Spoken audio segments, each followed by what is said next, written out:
This video is brought to you by patreon.com/worsttake. Get access to exclusive live streams and Discord servers, on-screen shoutouts, and early access to some videos when you join now. Help make sure that we can continue to make content like this by supporting the Patreon. Links are in the description down below.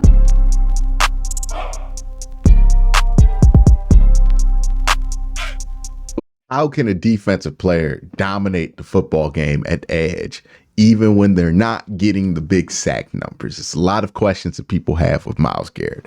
A lot of people wondering, how was the praise so effusive with Myles Garrett after this week? He didn't have any sacks. He hasn't had sacks for a couple of games. Well, that's what I'm going to be here to explain. I'm going to explain how a defensive player like Myles Garrett can dominate without having those sacks. And also, I'm going to talk about some of the other stuff that this Browns defense is doing well that's not necessarily all about Myles Garrett, even though most of it is. So let's get into it and let's just jump into the film room. All right, so let's get into it. Let's talk about this Myles Garrett domination. So this first play right here, we're going to be talking about what defensive pressure does to a secondary. We're going to let this play kind of roll out. Sorry about that. So boom, what you see here is that David Moore is actually open, right? So David Moore is open, and not DJ Moore. DJ's open. So you can see here, he's open, but instead of getting a good ball, he gets a bad ball. Why does this happen, right? Let's look at it.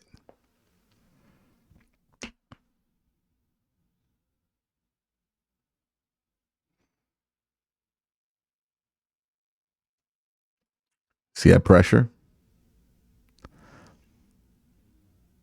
So Za'Darius gets a one-on-one. They send two guards on Myles. So they send a tight end and they send a tackle on Myles. They double team the interior, but Za'Darius gets a one-on-one. He wins it. That affects the throw, which then puts this behind, which means DJ Moore has to throttle down to get to this ball. It's an incomplete pass.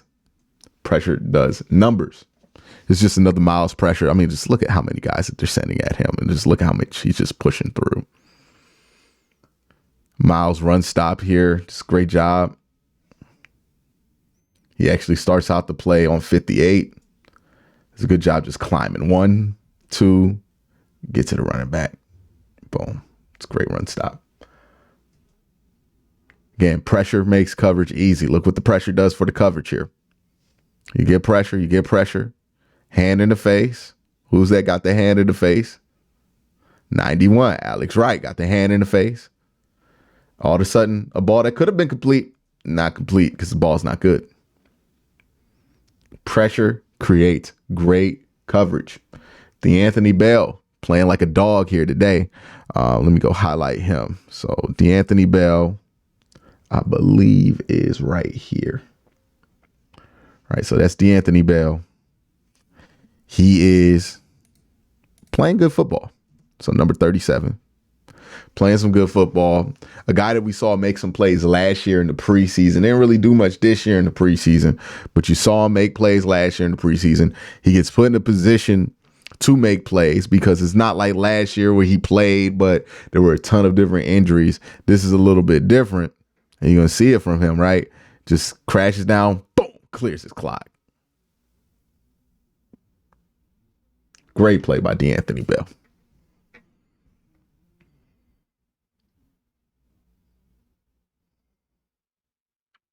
Now, this is another play to kind of talk about the trade-offs that you use. The Browns are very aggressive, and sometimes their aggressiveness is going to not work in their favor.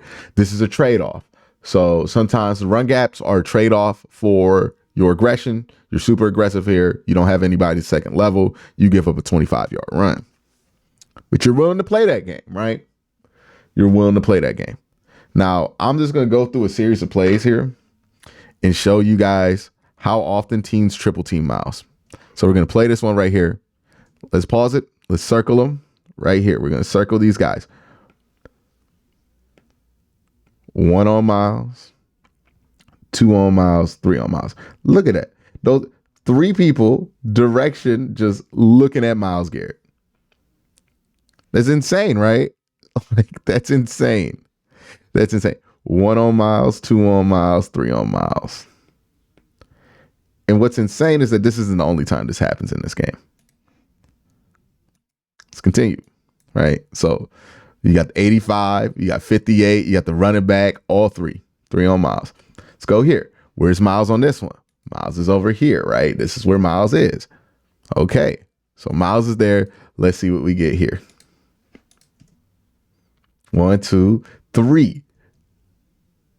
Tight end, a guard, and a tackle. Look at that. So what happens here is 1, 2, 3.5, because he might be waiting for Myles to come through too. That is basically this half of the offensive line is worried about this guy. Nobody else is getting that kind of treatment, right? Like, look at this. 1, 2, goodness. It wasn't a design triple, I don't think, in that one. All right. So this one, they left Myles Garrett 1-on-1, and look what happens. He just destroys 70. And then they went back to, okay, 3 on Myles. 1, a 2, a 3. Got Myles fighting the Mortal Kombat gauntlet every time he plays. It's crazy. It's crazy. This one right here, they just held Myles like egregiously. Like, look at that hold there. And then Ronnie Hickman makes it not matter because he just makes a great play on the ball. And like, this is, I can't understate how important this is, right? Because we would have been mad about this one because Myles is legitimately held there. That should be a flag. They don't call it, whatever. And then look at 11. If 11 like gets a better ball there, one, because the pressure creates great coverage. So the ball's bad, which carries it into Ronnie Hickman's zone, and Ronnie Hickman's able to make a play on it. Pressure creates good coverage. This is just, oh, Dalvin. This is the Dalvin Tomlinson play. Yep. Yeah, first off, let's do our count. How many on Myles? 3 on Myles. Yep. 70, 65. Okay, so 2 on Myles that time. But look what Dalvin does through this double team. This is the guy to watch, 93.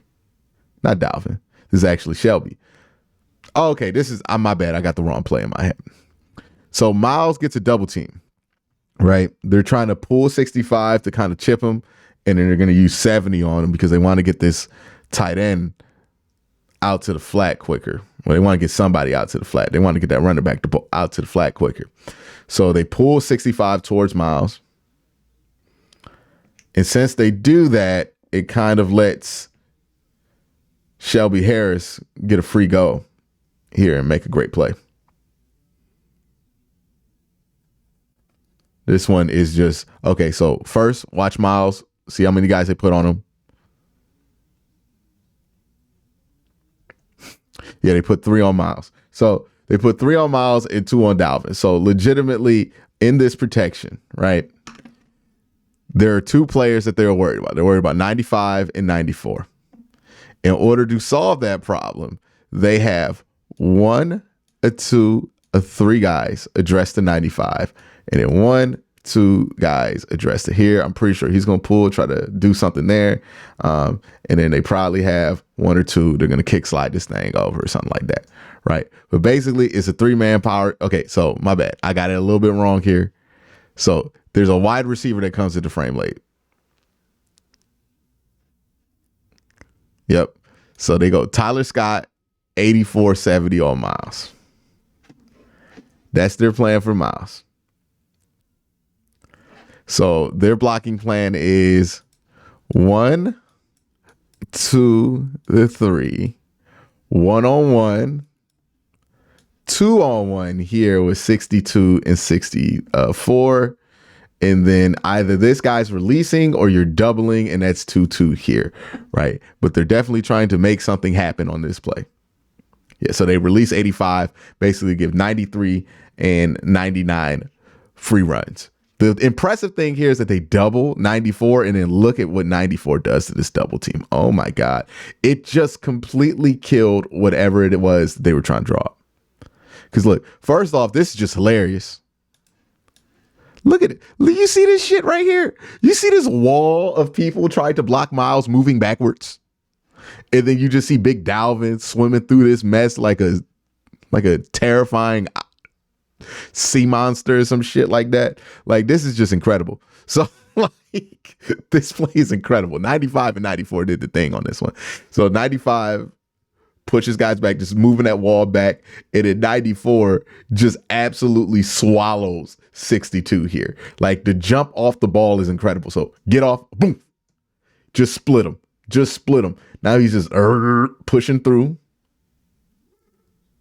And Justin Fields has no shot to complete this. No shot. Like, he's going to throw this thing out of bounds, man.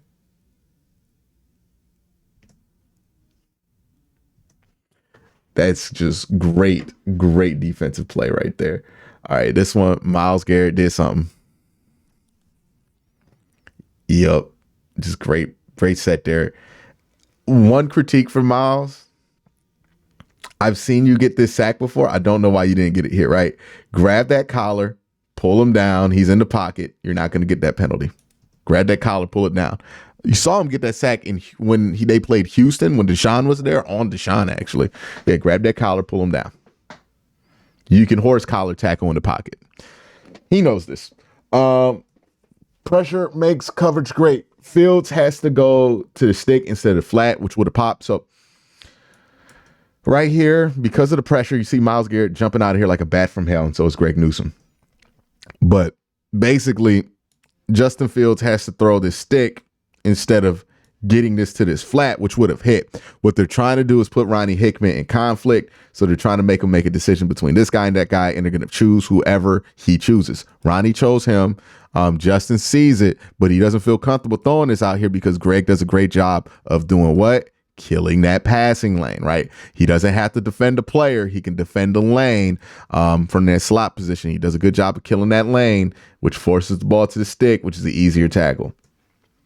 But if he would have been able to have that free lane to the flat, right, to get this ball to Darnell Mooney, you can see where the problem would be because there's only 33 in that spot. But the play he couldn't hold the ball long enough for that play to develop. That's good pressure, makes great coverage. When Gnu plays this well, Greg Newsome plays this well in run defense, this Browns defense is unstoppable, man. All right, let's go back to Myles here. Apparently he did something.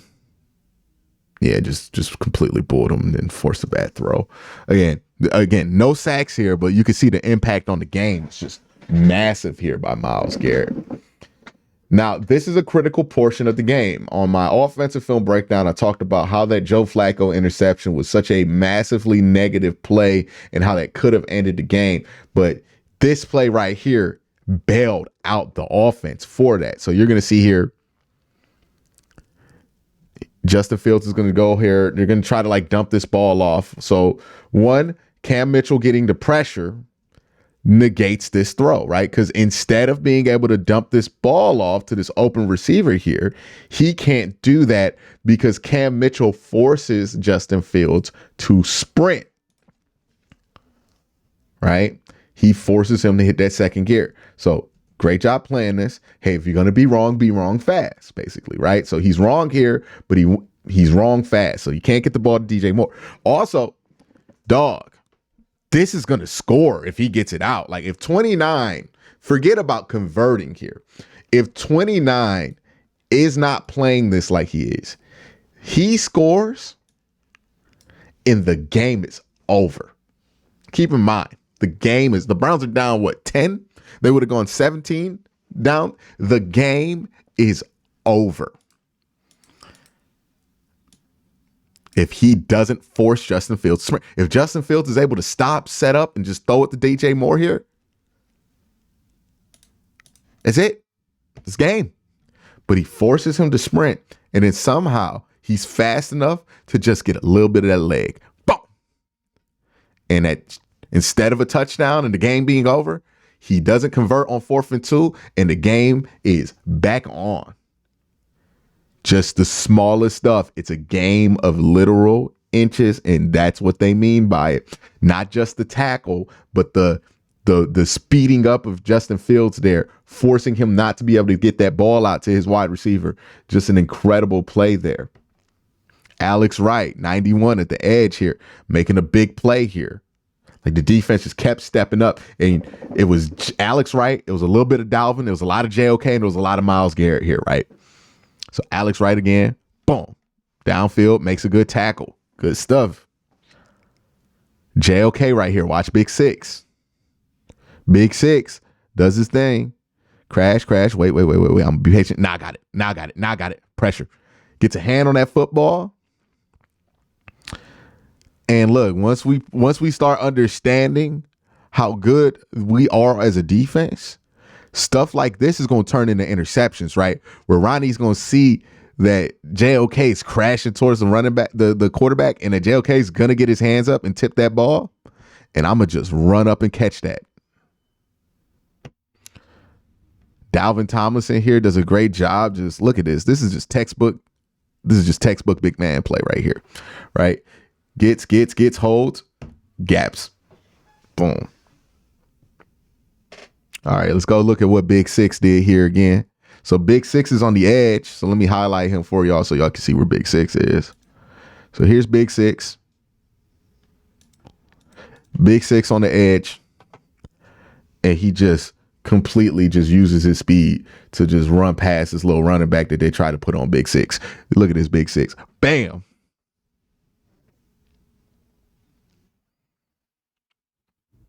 Biggest moments of the game. Guys like JOK, a.k.a. Big Six, showing up. Look at that. Boom.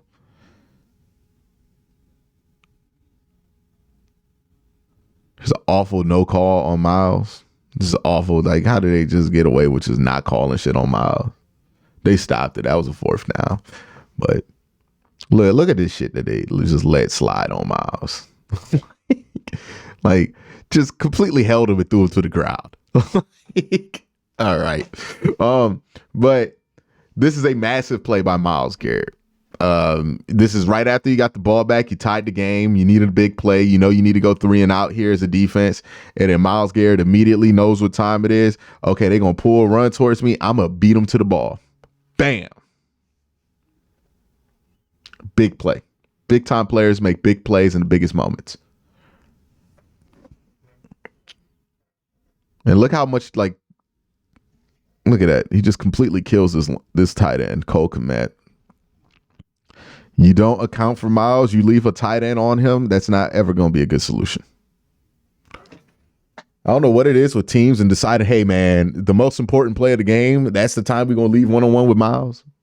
I guess you want to run what you run, but I would never. That's such a massive play there. And then look at this last play, how the pocket condenses here